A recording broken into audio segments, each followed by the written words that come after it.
Salam alaikum, Azul Fillaoun, bonsoir. L'Algérie avait tout pour devenir un paradis sur terre.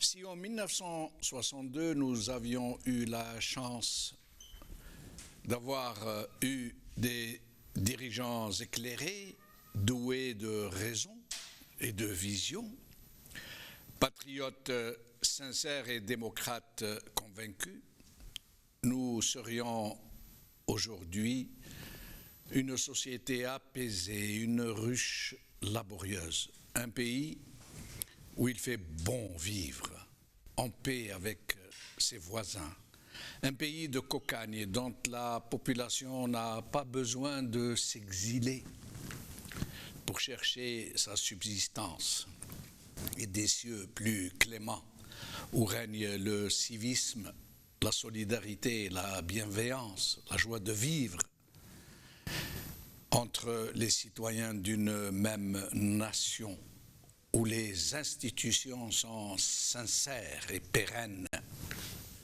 où le droit n'est pas un vain mot, ni la séparation des pouvoirs, où l'armée est confinée à ses seules missions de défense du territoire, sous la tutelle, sous la hiérarchie des représentants du peuple. Cela n'a malheureusement pas été le cas. Les Algériens ont réussi à arracher leur indépendance au prix du sang, des larmes, de la souffrance. Ils ont réussi à chasser le colonialisme, mais celui-ci a tout aussitôt été remplacé par un autre colonialisme, autrement plus pernicieux, plus sournois, plus parasitaire, sorti de nos flancs. Parce que dans la triste réalité, et s'il faut dire les choses, le colonialisme a construit des villes entières, dont Alger, la capitale, et toutes les grandes villes, des hôpitaux, des routes, des barrages, et infiniment d'autres structures, même s'il ne l'a fait que pour la population européenne, en fait.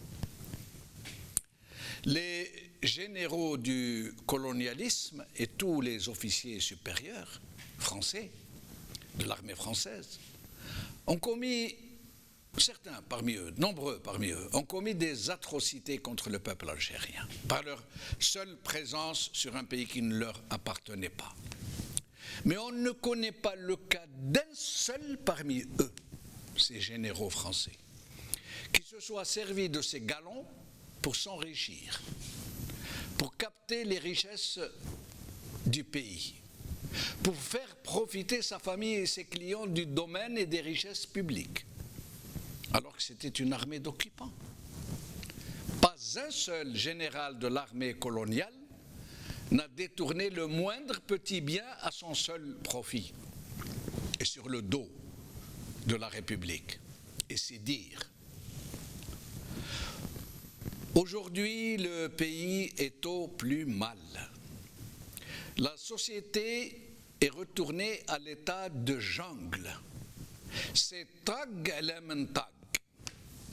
La qfaza est devenue la première vertu sociale. La corruption a été banalisée, voire normalisée, voire recommandée, à un point où il n'est plus immoral de faire son hajj ou sa umrah avec les pots de vin et la tchipa. C'est la vente des indulgences version islamopathie. Halal en kit, vendu aux plus riches et aux plus qafs. Wa hadha min fadlillah, vous diront-ils. L'armée a été prise en otage par une mafia qui s'en sert comme elle se sert de la révolution de novembre, comme elle se sert des chouhada, comme elle se sert de l'islam. comme elle se sert de la Palestine, du Sahara occidental, du Mali, du terrorisme, du NIF algérien à l'international, et autres attrape-nigo pour patriotard en rade. C'est le temps des miasmes et du marécage, des vents mauvais qui persiflent sur nos vies, du mensonge institué en mode de communication, de la violence en mode de persuasion et de l'improvisation en guise de gouvernance. Nous sommes au plus mal, et nous avons tous mal à notre pays, que nous avons livré aux prédateurs et aux charognards. Nous avons baissé la tête et abdiqué notre dignité, même si au sein de ce peuple qui fut fier, qui fut sobre et pudique, qui fut épris de justice et de liberté, aujourd'hui encore, des hommes et des femmes continuent de se battre, de crier notre colère à tous et de faire barrage avec leur vie et leur corps aux monstres hydrocéphales et tentaculaires qui dévorent l'avenir de nos enfants. Mais pendant que la mafiocratie sévit et que des militants lui résistent, pendant que la haine fait des ravages, que les uns et les autres parmi les clans s'étripent à qui s'accapare le pouvoir, pendant qu'ils se répandent en hurlements et en vindictes, des combattants de l'ombre, les plus discrets et les plus utiles parmi nous tous, luttent tous les jours et nous apportent tous les jours, chacun comme il peut, chacun dans son domaine, et ils nous font inlassablement et sans jamais cesser de le faire, le don d'eux-mêmes, sans un bruit, sans monter sur leurs ergots. Ils sont discrétion, dévouement, abnégation, vibrant d'enthousiasme. Ils sont comme le vent qui féconde la terre et la pluie qui la nourrit. Ils sont les piliers qui soutiennent notre maison commune. C'est grâce à eux, c'est grâce à elles que ce malheureux pays continue de tenir, malgré tout. Parce que c'est grâce à eux, à ces soldats de l'ombre, qu'il y a de l'électricité au bout de l'interrupteur, de l'eau dans le robinet, un tant soit peu. C'est grâce à eux que nos hôpitaux continuent de fonctionner comme ils peuvent, et malgré la terrifiante nuisance d'un régime qui tue tout ce qu'il touche. C'est grâce à ces soldats de l'ombre que la joie n'est pas tout à fait morte, ni l'espoir de lendemain meilleur, ni le bien que se font les gens, ni l'amour et la bienveillance qu'ils se témoignent. Nas el-Khir, le sel de la terre, la promesse de l'aube prochaine. Observez bien et prêtez attention aux subtils frémissements du monde, et vous les verrez, vous les découvrirez à nos côtés, apaisés, affairés, affables et rassembleurs. Les premiers levés, les derniers couchés, le sourire en étendard et le courage en bandoulière. Autour d'eux, un halo de lumière et l'air qui embaume. Ils sont les soldats du bien, Nas el-Khir, et nos anges gardiens. Ils sont douceur, mais ils sont constance surtout. Ils sont doux, mais forts. Ils irradient la beauté de la vie, celle du ruisseau d'eau claire qui murmure la joie et irrigue la terre. Merci à eux tous et à elles toutes d'exister et de se donner ainsi pour nous, pour notre patrie, pour nos enfants. Ils sont nés pour donner, parce qu'ils sont eux-mêmes, parce qu'elles sont elles-mêmes un don de la vie. Merci.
Algérie, les gardes-côtes algériennes tirent sur les Harragas.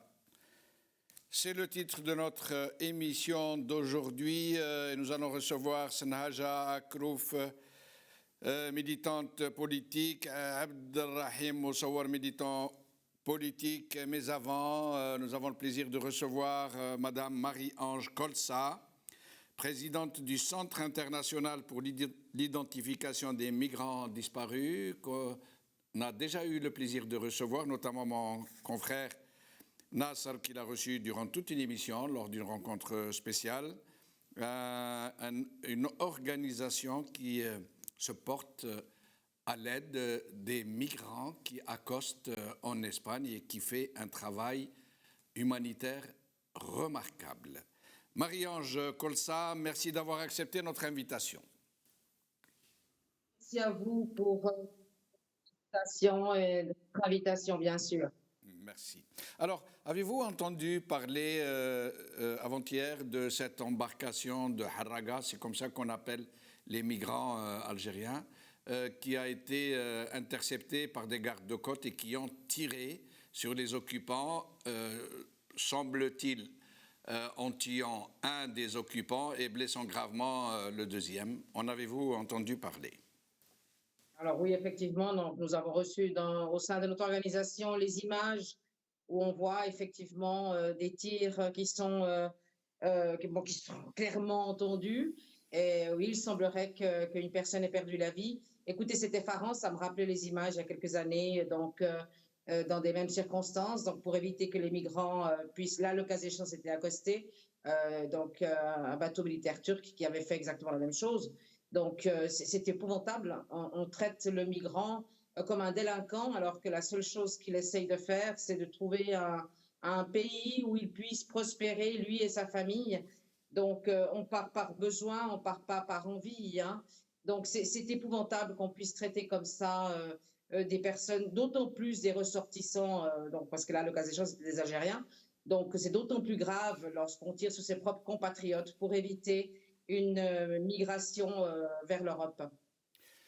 Marie-Ange Colsa, depuis ces dernières années, le nombre des migrants clandestins vers l'Espagne a augmenté de façon absolument hallucinante, semble-t-il. On nous dit que pour 2021, il y aurait eu à peu près environ une vingtaine de milliers, environ 20 000 migrants algériens.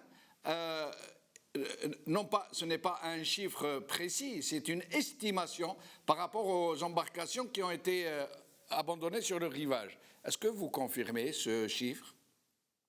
Alors écoutez, sur les plus de 42 000 migrants qui sont arrivés effectivement sains et saufs donc à la péninsule donc, et aux îles Canaries, approximativement 15 à 16 000 personnes seraient d'origine algérienne, effectivement. C'est des chiffres, moi c'est toujours très aléatoire parce qu'on n'a pas les chiffres exacts, hein.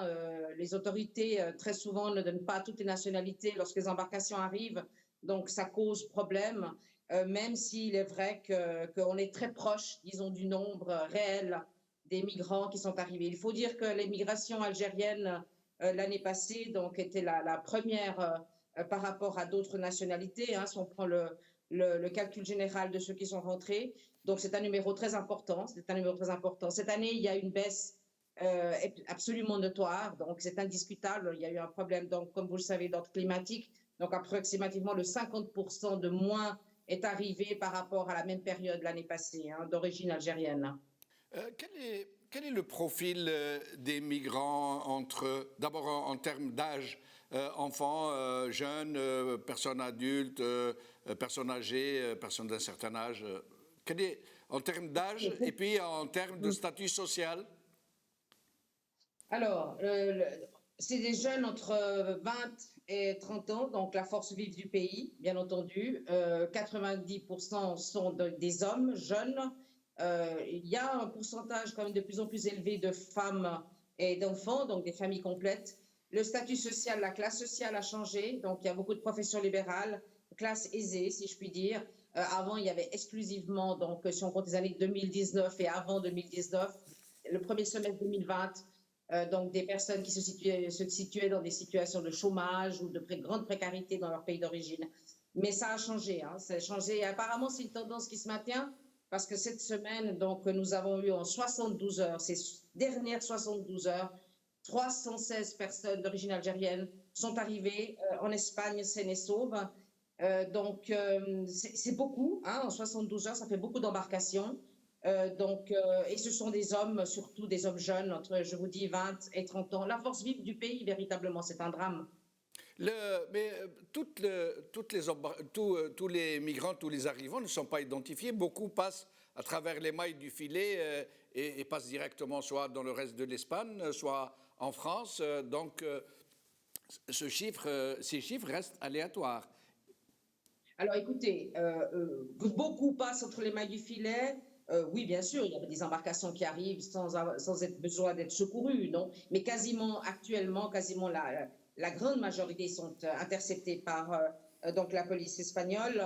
Et oui, le fait est qu'ils passent en France parce qu'en Espagne, donc ce sont des personnes, il faut le savoir, qui ne souhaitent pas rester en Espagne. L'Espagne est un pays de transit, tout simplement, hein. Donc d'ailleurs, notre pays en tant que tel ne peut pas, nous sommes contre, hein, ces arrestations et que ces personnes soient renvoyées dans leur pays d'origine. Non, entre autres, parce que l'Espagne n'est pas le pays définitif. Donc nous ne sommes personne pour éviter que ces personnes continuent leur voyage, qui est généralement la France. Donc effectivement, lorsqu'ils arrivent, ils reçoivent une ordre d'expulsion du territoire espagnol et la immense majorité part en France ou dans les pays francophones. Mais malheureusement, hélas, sinistre Résultat pour beaucoup des migrants qui périssent en mer, dont on dit le fameux terme disparu en mer, mais qui en fait sont noyés, se noient. Est-ce que vous avez un chiffre des personnes disparues, du moins dont les corps ont été repêchés? Alors, nous avons depuis le 1er janvier donc, de cette année, au 30 juin, nous avons 21 embarcations qui ont fait naufrage avec 247 personnes à bord. Donc, il n'y a que 66 survivants. Je pense que les chiffres sont malheureusement assez explicites. Et comme je vous le disais, il ne faut pas oublier que cette année, pour des raisons climatiques, nous avons eu approximativement à 50% de Et moins alors pour d'embarcations. 2021, le chiffre doit être plus important, je présume. Alors, oui, 2021, nous avions 413 personnes d'origine algérienne qui malheureusement ont perdu la vie pour essayer d'atteindre les côtes espagnoles. Il y avait 693 personnes dans toutes ces embarcations qui ont fait naufrage. Donc, le reste sont des survivants. Mais c'est un chiffre épouvantable. C'est le double que 2020. Donc, on double à chaque fois, sauf cette année où, pour des raisons évidentes, malheureusement, mars et avril a été un mois épouvantablement mauvais au niveau du climat. Et donc, les embarcations n'ont pas pu sortir au rythme qu'elles étaient donc habituées. Alors, une question que se posent beaucoup d'Algériens, pour les dépouilles mortelles, pour les gens qui donc sont morts, repêchés, conduites à la morgue, que deviennent leurs dépouilles? Est-ce qu'elles sont enterrées? Est-ce que, comme le suggèrent certaines rumeurs, elles seraient incinérées? Est-ce que l'État algérien accepte de les rapatrier? Alors écoutez, en ce qui concerne le premier élément, en Espagne, on ne peut pas incinérer un corps sans l'autorisation de la famille. Ça, c'est le point 1. Le point 2, une personne non identifiée est toujours inhumée si véritablement on n'arrive pas à retrouver les proches ou la famille. Pour ce faire, de toute façon, des prélèvements sont toujours exécutés sur donc, le corps après une autopsie et sont maintenus donc dans la banque de données nationale pour si jamais un jour une famille recherche ce proche pour pouvoir l'identifier. En ce qui concerne l'ensemble des corps qui sont repêchés ici en Espagne, ils sont quasiment tous identifiés. Donc, ils sont tous rapatriés. Et je dois dire que du côté du gouvernement algérien, indépendamment des questions administratives qui sont toujours très lourdes, hein, donc le temps est extrêmement long hein, lorsqu'on demande soit des échantillons d'ADN, prélèvements ADN sur la famille ou des envois d'empreintes digitales, mais le rapatriement, donc ensuite, ne pose pas trop, je dis pas trop de problèmes quant au temps, hein, parce que l'administration est toujours très, très longue. Et oui, il ne pose pas de problème pour le rapatriement des corps. Autre chose est le renvoi de leurs propres concitoyens qui ont survécu donc, aux traversées. Mais en ce qui concerne les personnes, les dépouilles, elles sont rapatriées sans embâge au pays d'origine. Hein. Marie-Ange Colça, essayez de régler un peu votre caméra. On ne vous voit pas. On ne voit que votre tête. Essayez de remonter un peu la caméra de façon à ce qu'on vous ait de façon plus... voilà, c'est mieux, c'est mieux. Alors, Marie-Ange Colça, dernière question avant de vous libérer. Que deviennent les migrants quand ils sont interpellés? Ils sont conduits dans des centres de rétention, nous dit-on.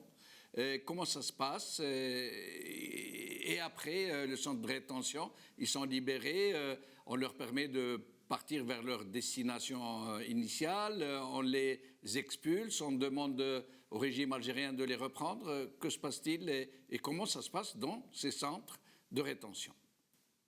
Alors, écoutez, les centres de rétention, donc à partir de l'année 2020, avec le Covid, donc quasiment personne n'était véritablement confiné hein, dû à cette pandémie.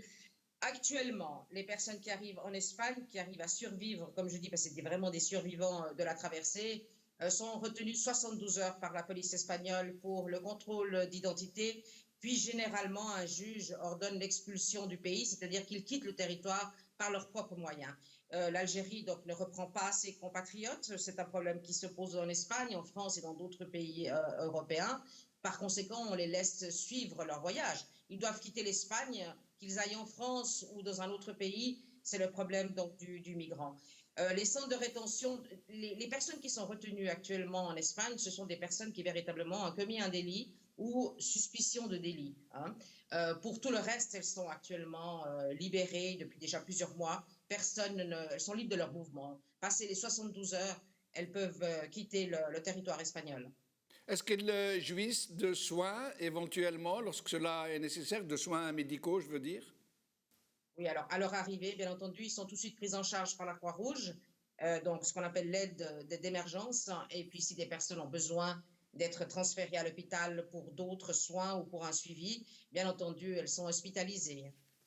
Marie-Ange Colsa, merci infiniment. Au plaisir de vous retrouver dans cette émission. Merci beaucoup. Merci. Au revoir, Au merci. revoir, merci.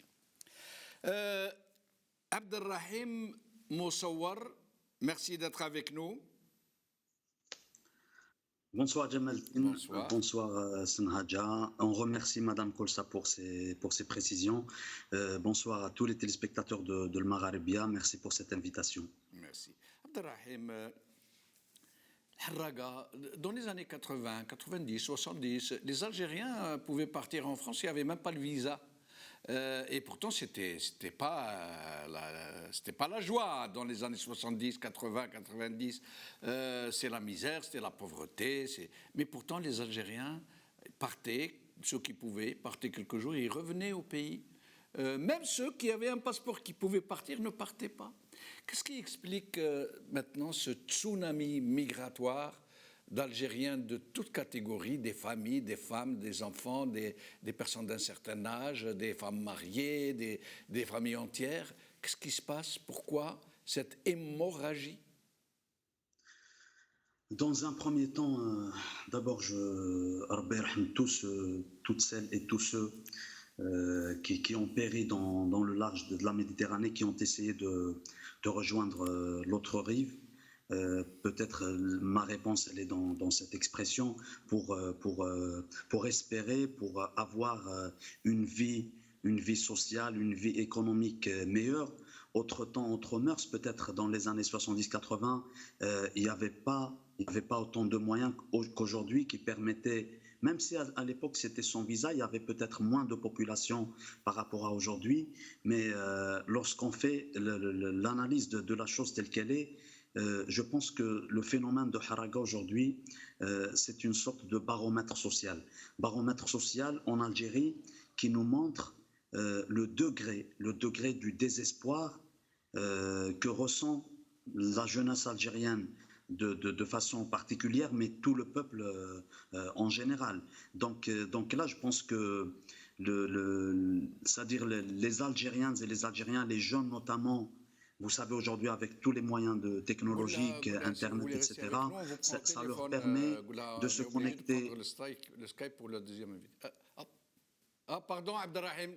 Je vous ai interrompu. Ça permet à la jeunesse algérienne de se connecter au monde, de voir comment les jeunesses du monde vivent, comment elles mènent leur vie en termes d'études, de travail, d'emploi, la société, l'économie, etc. Et vous savez, le rêve de la jeunesse, c'est d'imiter les autres, c'est-à-dire de la même génération. Ce qui fait que là, en voyant comment la vie est menée dans les pays dits occidentaux, on ne peut pas reprocher à la jeunesse algérienne de vouloir mener une vie aussi peut-être aussi positive, aussi évoluée, avec plus de moyens. Vous savez, Jamaldine, je pense que lorsqu'on regarde aujourd'hui la situation en Algérie, c'est-à-dire d'un côté ce qui montre la capacité de cette jeunesse d'aller chercher d'horizons meilleurs ailleurs, c'est parce qu'elle s'est rendue compte que la vie économique, la vie sociale, l'emploi, les études, tous ces domaines, ils sont au rouge aujourd'hui en Algérie. Je pense que il y a cette part d'explication d'un côté, mais de l'autre côté, nous avons vu que depuis 2019, quand il y a eu au moment fort, les plus forts du Hirak, on a tous observé que le phénomène des Harraga s'était quasiment arrêté. Pendant des mois et des mois, il n'y a aucun Harraga, aucun jeune Algérien n'a quitté le pays. Mais comment expliquez-vous ça, justement, Abdelrahim? au moment de Hirak, justement, la harga s'est arrêtée complètement. Pourquoi est-ce que... Pourtant, la chose économique n'a pas changé, le régime n'a pas changé, mais est-ce juste parce qu'il y avait l'espoir d'un renouveau, d'un état de droit, d'après vous? Absolument. En tant que jeune Algérien, je pense que ce que je ressens, je ne parle pas au nom de la jeunesse algérienne, mais je peux dire que je ressens ce qu'elle ressent, dans le sens où quand il y a eu cette effervescence populaire, quand il y a eu ces marches par millions, il y avait un élan d'espoir, un énorme espoir en Algérie que les choses changent, que la vie politique change, qu'il y ait un changement de système et donc tout ce qui va avec comme changement sur le plan social, sur le plan économique, sur le plan culturel, en termes d'études, en termes d'emploi, etc. Donc ça a donné beaucoup d'espoir à la jeunesse algérienne, notamment ce caractère pacifique, parce que généralement, lorsqu'on regarde ce qui se passait dans certains pays, comme révolution, comme éveil populaire, etc., c'était souvent des choses qui se sont faites dans la violence. Mais le peuple algérien qui a mené pendant des semaines et des semaines, plusieurs mois, des marches tous les vendredis sans qu'une vitre ne soit cassée pacifiquement, il y avait cet espoir que les choses changent sans qu'il y ait effusion de sang. C'est pour cela que je pense que pendant le Hirak, il n'y avait pas de... C'est-à-dire lorsqu'il y avait des marches, etc., il n'y avait pas de phénomène de harga. Mais dès que le pouvoir en Algérie a commencé à mater les militants, les syndicalistes, les citoyens, tous ceux qui bougeaient, tous ceux qui sortaient, tous ceux qui manifestaient, se retrouvaient le lendemain en prison, convoqués par la police, la gendarmerie. Donc c'est d'abord un climat de peur que ce régime voulait semer dans la société, de la peur accompagnée des menaces, etc. Donc ça a créé quelque part un sentiment de désespoir. Donc quelque part c'est un marasme national en Algérie qui fait qu'aujourd'hui ça ne se limite pas aux jeunes de 20 ans, 25, 30 ans, mais vous avez vu certainement des pères de famille, des mamans, des femmes enceintes, des femmes avec des bébés, prendre le large pour aller de l'autre rive de la Méditerranée. Donc c'était principalement une question d'espoir. Et lorsque le pouvoir a recommencé à marteler, a recommencé à emprisonner, c'est-à-dire son objectif, c'est de semer le désespoir au sein de la société. Et de l'autre côté, ce qu'on a vu récemment avec la mort du jeune Allah yarhamou il y a 2 jours, il y a 1 ou 2 jours, c'était hier matin, franchement, ça nous fait penser à cette fameuse phrase que le pouvoir algérien, non seulement il ne veut pas régler les problèmes multidimensionnels des Algériens, mais il les empêche de les régler eux-mêmes. Alors, Abdelrahim, restez avec nous.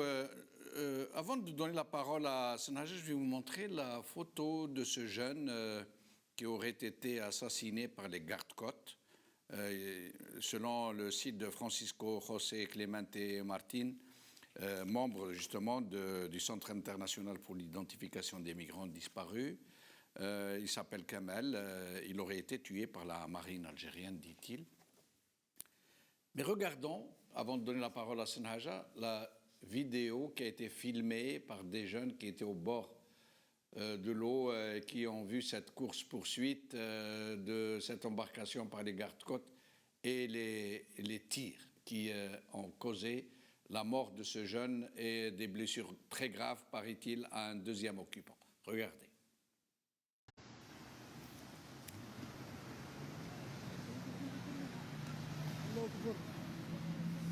يا ربي عندك حكمة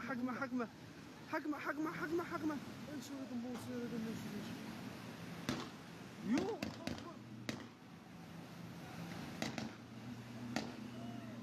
ياضا يو عبدو ادخل مالك يقول لك سيد طاح اسمك سيد طاح عندك مصير دخل الشط مصري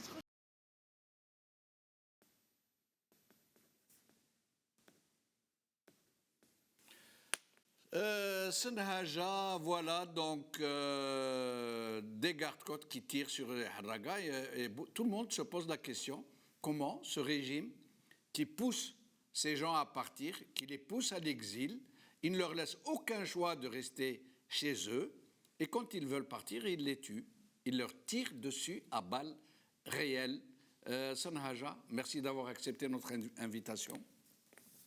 Merci à vous de m'inviter. Oui. On m'entend ou pas? Oui, oui, on vous entend, Sanhaja. Alors, est-ce que c'est... Moi, pour être honnête avec vous, j'ai entendu Abdou Samar, il a fait ce propos hier, un live sur l'information, qu'il y a eu des tirs à balles réelles. C'est très grave si ça s'avère réel. C'est très, très, très grave. Ça veut dire que on est dans l'impasse totale, quoi. Bon, après, moi, je peux pas me prononcer tant que ce n'est pas... Est-ce que c'est avéré? Est-ce que c'est réel? Est-ce que c'est... Est-ce qu'il y a une enquête? Mais en tout cas, si c'est le cas, il faut vraiment une ouverture d'enquête sérieuse sur ceux qui ont commis ce crime. En tout cas, Sanhaja, en tout cas, les autorités algériennes et les gardes-côtes n'ont pas démenti, et le ministère de la Défense nationale n'ont pas démenti cette information qui, en ce moment, fait le buzz sur les réseaux sociaux. En tout cas, c'est grave. Si c'est le cas, c'est très, très grave, et en nous demandant une commission d'enquête. Voilà, ça, c'est le b.a.-ba. C'est le b.a.-ba. Et si ça s'avère que c'est acté, c'est réel, le minimum, c'est ceux qui ont commis l'acte doivent être jugés et emprisonnés, et les supérieurs de ce corps doivent démissionner. Alors, Sanhaja, en attendant, comme vous dites, la confirmation, la vérification de cette information qui semble avérée, pour le moment du moins, puisqu'il n'y a pas de démenti de la part des autorités algériennes et bien sûr qui se confirme en fait. Alors, Sanhaja, comment expliquez-vous cette hémorragie, ces haragas? Vous avez entendu les chiffres donnés par Marie-Ange Colsa, l'Algérie qui devient premier pays de migrants clandestins vers les côtes espagnoles, alors que ce n'est même pas une destination directe, c'est juste un lieu de transit. Et ce ne sont plus seulement des jeunes en chômage, des familles, des personnes âgées, et même les statuts sociaux ont changé. Il y a des fonctions libérales, nous a-t-elle dit, donc des commerçants, je ne sais pas, peut-être des médecins, des pharmaciens. À votre avis, c'est quoi? Qu'est-ce qui se passe, Sanhaja? Pourquoi cette hémorragie? Abdrahim l'a dit, je vais peut-être redire le désespoir. Et vous-même, vous l'avez dit tout à l'heure, au moment où il y a eu une petite ouverture, il y a eu un retour d'espoir. Est-ce qu'il y a eu zéro haraga? Je n'en sais rien. Ça non plus, je ne suis pas certaine. Il y a toujours des gens qui partent. Mais en tout cas, le chiffre, il a énormément diminué, à 70, peut-être à 80%, selon des études sérieuses. Donc c'est le désespoir qui pousse pas seulement cette jeunesse. Quand on voit des familles avec des bébés de 6 mois, on peut avoir carrément, mais moi je fais partie j'ai entendu beaucoup de gens dire, mais c'est les parents qui sont irresponsables, la famille qui a été, toute une famille qui a été, ils ont été noyés il y a quelques mois. Les gens, c'est vrai que étaient très sévères, y compris avec la famille, et qui trouvaient qu'ils étaient irresponsables. Mais en tout cas, ce qu'on peut dire, le constat qu'on peut faire, ce n'est que d'arriver au point de Iram Rubahiyathum, c'est-à-dire c'est un kit ou double, hein, c'est la roulette russe, hein, c'est-à-dire ya ima yilhaqou, ya ima yimoutou. Et dans l'autre partie ta'imoutou, ça veut dire que la mort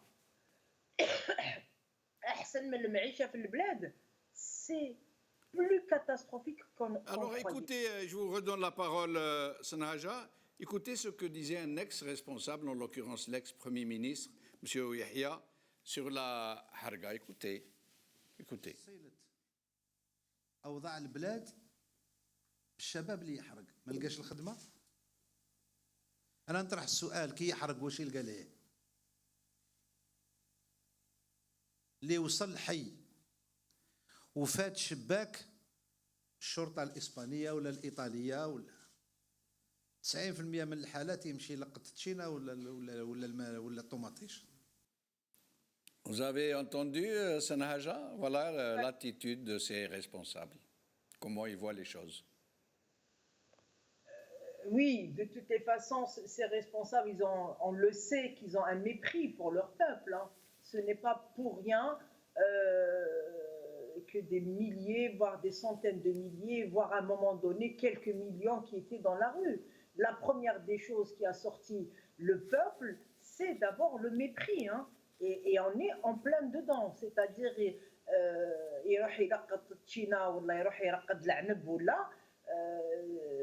c'est qu'il n'a pas trouvé quoi faire dans son pays. Et c'est ça le drame. Alors moi, je fais toujours l'avocat du diable. Il y a plein de gens qui disent mais si, il y a des choses à faire en Algérie, etc. C'est pas aussi vrai. Effectivement, il pourrait faire de femmes de ménage ou hommes de ménage, et ça manque beaucoup, beaucoup en Algérie. Mais en même temps, les jeunes qui partent, ils voient. Alors c'est fantasmé des fois. Moi, je travaille avec les mineurs non accompagnés. On en reparlera. Peut-être je donnerai quelques informations et et comment ils vivent et comment ils arrivent ici. Des fois, c'est fantasmé. Alors, il y a des jeunes ici en France, par exemple, qui n'ont même pas à peine de quoi se nourrir, de quoi se loger. Et ils se privent de beaucoup de choses et ils envoient l'argent dans leur famille. Et ce rêve fait rêver beaucoup de jeunes ou moins jeunes, parce que les gens n'ont pas envie de rester dans la situation de juste manger, enfin se nourrir, se loger. Ils ont envie de plus que ça, que ce pouvoir est incapable de leur offrir. Et restez avec nous, Sanhaja. Abdelrahim, avant de vous donner la parole, je vais vous faire regarder, écouter des haragas qui arrivent en Espagne. Écoutez bien, et même la personne espagnole qui les filmait, la scène était tellement émouvante de voir ces jeunes se prosterner par terre, crier Alhamdulillah, qu'elle éclate en pleurs, elle éclate en larmes, la personne qui les filmait elle-même. Écoutez bien.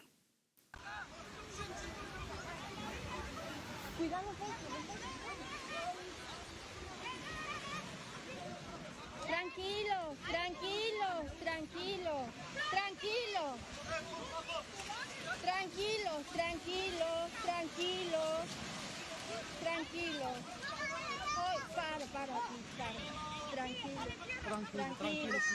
No pasa nada. Tranquilo, tranquilo. Tranquilo, tranquilo, tranquilo. Tranquilo. Toma asiento ahí. Tranquilo. Ahí. Agua. ¿Tienes agua? Qué pena. Alhamdulillah, Alhamdulillah. Alhamdulillah. Qué pena,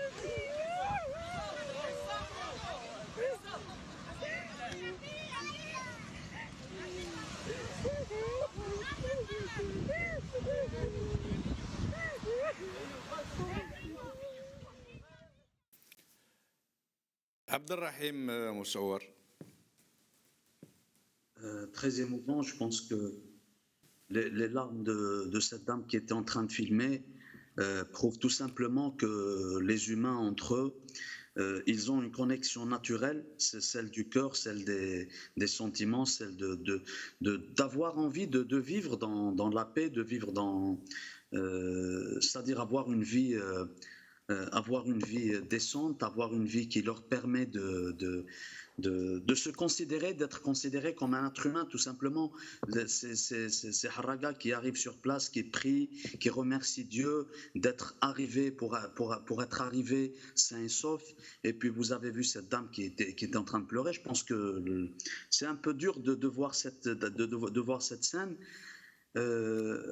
Franchement, c'est pas facile, hein.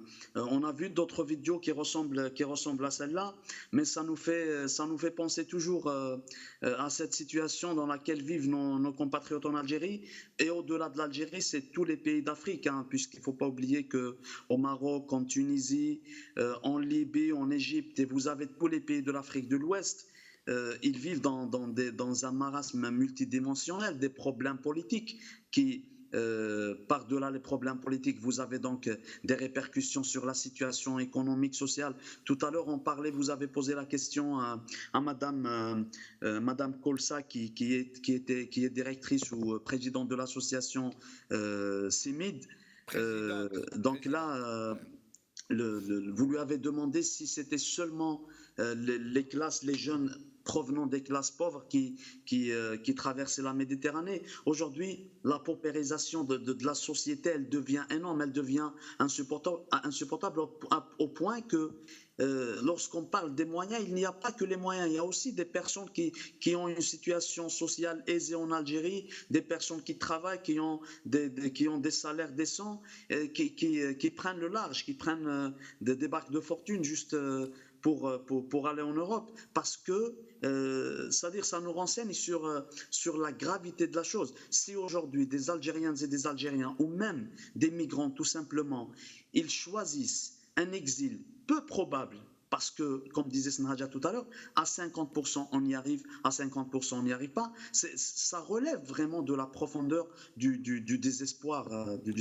Alors justement, Abderrahim, je me permets de vous interrompre.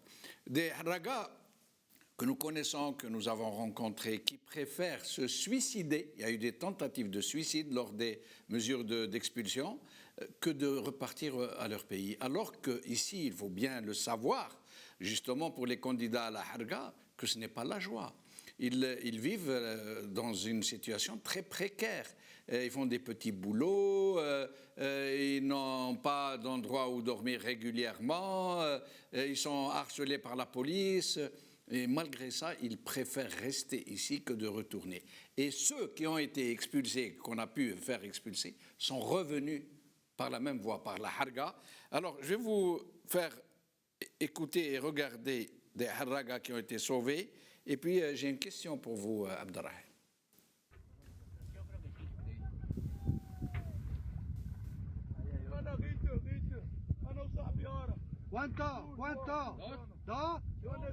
¿Cuánto? Habla algo de español.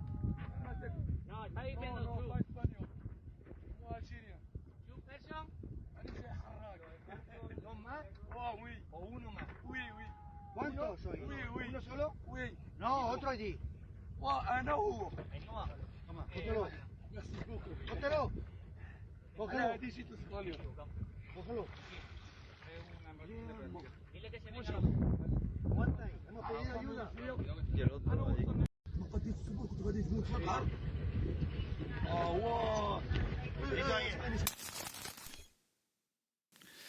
Abderrahim, pourquoi ces jeunes qui quittent leur pays, qui s'arrachent à leur terre, à leur famille, qui se jettent sur les routes de l'exil, très précaires, très aléatoires, parfois très misérables, très périlleux, et ils risquent la mort pour pouvoir débarquer sur l'autre rive, pourquoi n'ont-ils pas choisi de rester dans leur pays et de résister à ce régime qui a ainsi dévasté leur pays au point d'en faire un enfer? Pourquoi?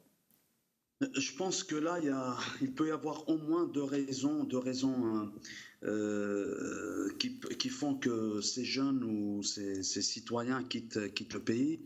D'un côté, vous savez, Jamaldine, ici en France, là actuellement depuis 2-3 ans, je travaille dans un domaine qui me permet d'être en contact permanent avec des personnes d'origines étrangères, donc parfois même des migrants, des personnes qui ont traversé les mers, les océans, les montagnes et la neige, etc. Donc ceux qui viennent s'installer en France, donc la régularisation de leur situation, regroupement familial et tout, vous savez, j'ai eu le temps. Constamment, je discute, je parle avec des personnes de nationalité étrangère qui me disent une chose, je vais utiliser quelques mots très très marginaux, ils me disent notamment comme nos jeunes qui viennent d'Algérie, ce pays ne m'a rien donné. C'est ce qu'on me dit, hein, ça c'est entre guillemets.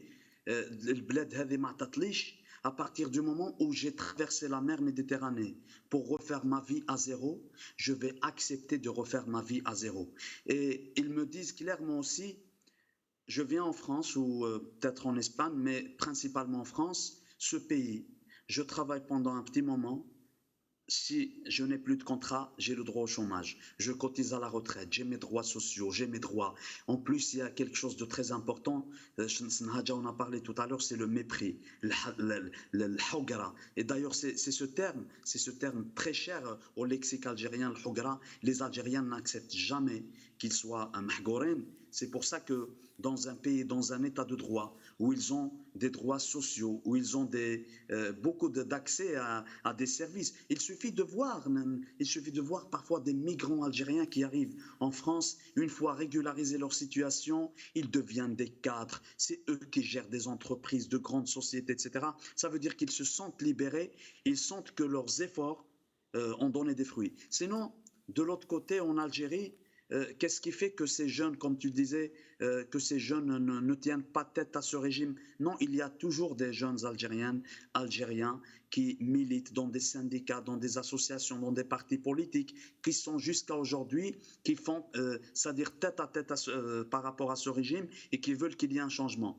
Il y a autre chose aussi, c'est la classe politique en Algérie. Au moment où des Algériennes et des Algériens, des millions de jeunes Algériennes et Algériens, vieux, moins vieux, etc., sortent dans les rues pour qu'il y ait un changement dans le système politique, dans le système de gouvernance, au moment où ils devaient vraiment être accompagnés par une classe politique qui devrait porter son nom, la classe politique qui propose des stratégies, qui propose des projets politiques, elle s'est retrouvée toute seule. Elle s'est retrouvée livrée à elle-même. Nous avons vu le cas du Hirak. C'est les jeunes, c'est les Algériennes et les Algériens. Devant cette situation, il y avait une absence totale de la classe politique. Je me permets de vous interrompre, Abderrahim. Pardonnez-moi, nous arrivons à la fin de l'émission, il ne reste plus de temps. Nous avons même débordé de l'horaire de l'émission. Sanna Haja, vous avez le mot de la fin en moins de 2 minutes, s'il vous plaît. Merci. Ouais, moi je pense que c'est le désespoir qui fait partir la jeunesse. En 2 ou 3 mots-clés, le pouvoir est responsable de cette situation et la clé se trouve entre ses mains. C'est-à-dire que si demain, il décide d'ouvrir des espaces de liberté, mais surtout d'investir réellement, ce n'est pas l'histoire de l'enseigne مدوا الدراهم تاع لونساج اللي عنده خيط في l'administration دا شراو كاميوات etc. Mais un vrai projet d'investissement pour les jeunes, c'est évident, et les moins jeunes, puisqu'on voit moins jeunes partir, c'est le seul moyen de sauver cette jeunesse, c'est d'investir cet argent qui, aujourd'hui, on le sait, on a une chance en or, puisque la crise, malheureusement, le malheur des uns fait le bonheur des autres, ce qui se passe en Ukraine fait que le pétrole, en termes d'argent, ça augmente, le gaz, tout ça, c'est-à-dire les richesses de ce pays, devraient et doivent, c'est pas seulement devraient, être investis pour repartir pour redonner espoir à nos jeunes. Et je conclus en un mot, vraiment, moi je travaille avec les jeunes, ce qu'on appelait avant les mineurs isolés, aujourd'hui on les appelle les mineurs non accompagnés, et croyez-moi, 1 sur 10 s'en sort. 1 sur 10 s'en sort. La plupart, ils se shootent avec l'alcool, avec les médicaments, et c'est quand même terrible. Moi, ça m'est arrivé en tant que professionnel de pleurer devant des situations. Ça m'a rappelé un jour, j'étais en Palestine et j'arrêtais pas de pleurer parce qu'il y avait un jeune de 3 ans et je me suis dit, quelle est la moyenne d'âge de ce jeune? Et j'ai fait tout de suite une parabole avec le jeune que j'ai reçu dans mon bureau et c'est dommage. Alors que nous, on est un pays indépendant, on ne devrait pas avoir ce ressenti. Merci Sanna Haja Akrouf, merci Abderrahim Moussaour, merci Marie-Ange Kolsa. Merci à vous, chers amis, d'avoir suivi cette émission. Khawala khair, slama.